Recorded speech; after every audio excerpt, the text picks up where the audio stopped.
In the beginning, God created the heavens and He created the earth. He created every living thing upon the earth. Thousands of years later, along comes myself, Ed Waters, and I created Free Circle so I could bring you the fireside. We want to bring you truth with integrity, insight that's right, and stories that matter the most today. So climb on in, buckle up, let's take a ride on the fireside.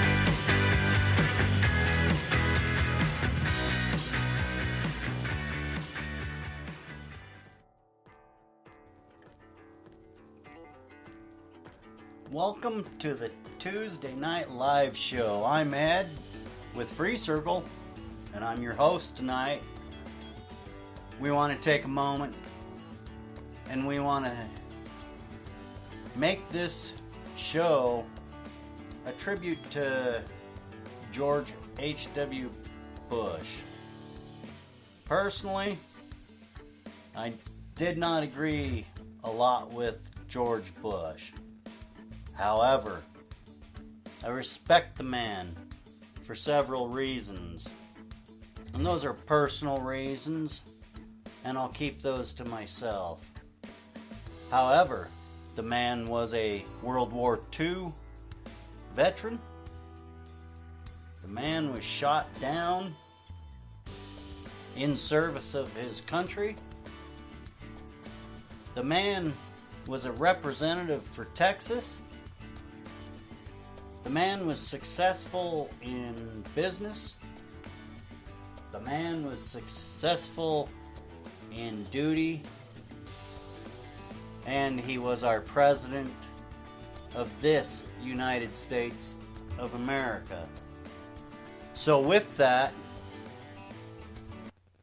we're going to take and give just a moment of silence for the due respect that the man and his family deserves. So let's take just a moment for Mr. Bush.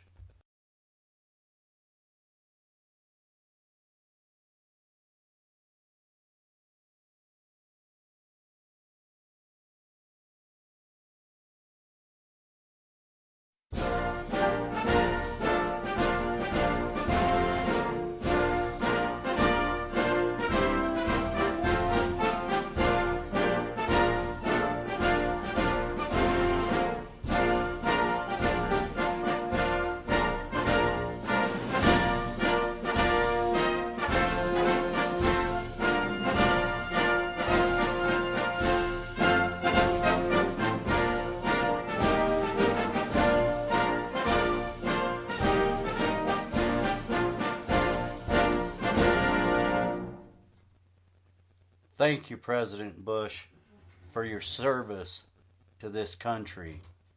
We remember you. So with that, let's go ahead and take a look at Mr. Bush's life, just for a few minutes. George H.W. Bush, as the 41st president, from 1989 to 1993, brought to the White House a dedication to traditional American values and a determination to direct them towards making the United States a kinder and gentler nation. In the face of a dramatically changing world, George Bush brought to the White House a certain dedication.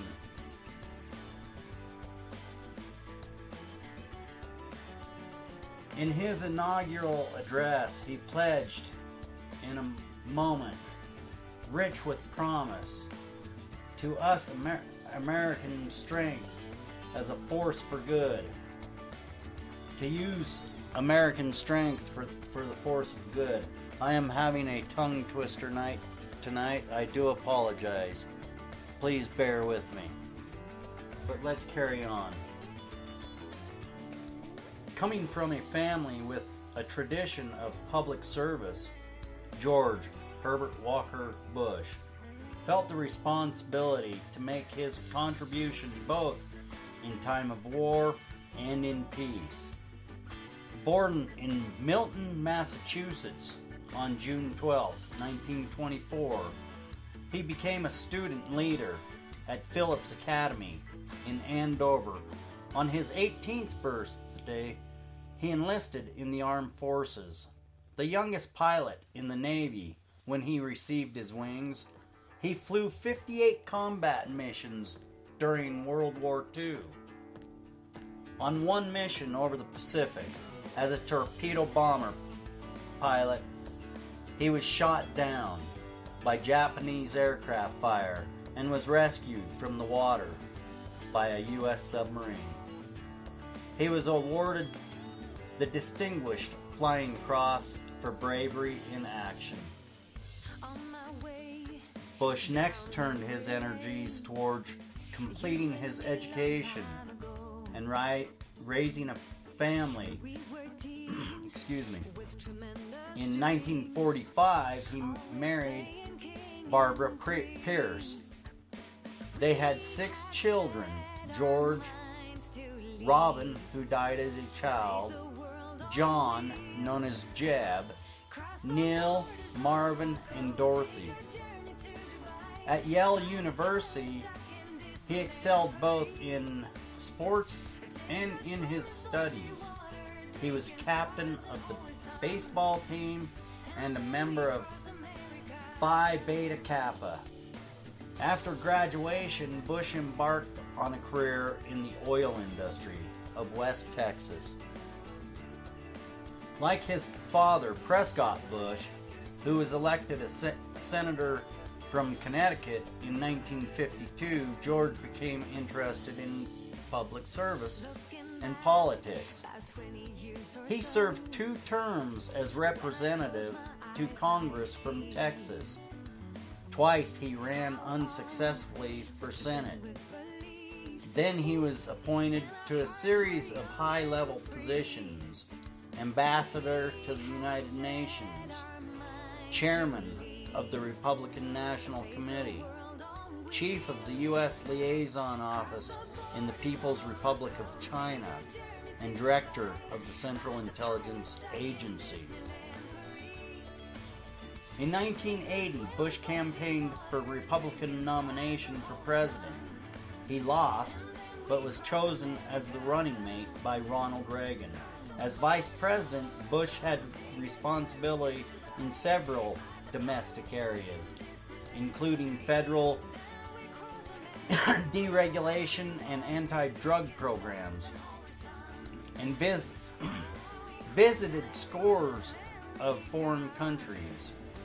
In 1988, Bush won the Republican nomination for president, and with Senator Dan Quayle of Indiana as his running mate, he defeated Massachusetts Governor Michael Dukakis in the general election. Excuse me. I am having a twister night. Yeah, Bush faced a dramatically changing world as the Cold War ended after 40 bitter years. The Communist Empire broke up and the Berlin Wall fell. The Soviet Union ceased to exist, and reformist President Mikhail Gorbachev, whom Bush had supported, resigned. While Bush held the march of democracy, he insisted on restraint in U.S. policy towards the group of new nations. So Mr. Bush has a very long list of accomplishments, and I thought appropriate to take this week's live cast and just honor her. Excuse me, there we go again. Take this week and honor President Bush, because even though you agree or disagree with the man, he held the high office of this land, and that office holds high honor and respect with me. So I want to thank George H.W. Bush for his service, his wife, his kids, and rest in peace, Mr. George H.W. Bush, ex-President of the United States. Thank you for your service. Well, that's it for another Free Circle Fireside. Thank you for joining us. You can find us on the web at freecircle.website. You can join in on the live shows or leave a message and we'll get your voice out over the message. The call-in line is 971-533-7805. Join Free Circle, get your voice out, and thank you for joining the Fireside. Ed, Free Circle, out.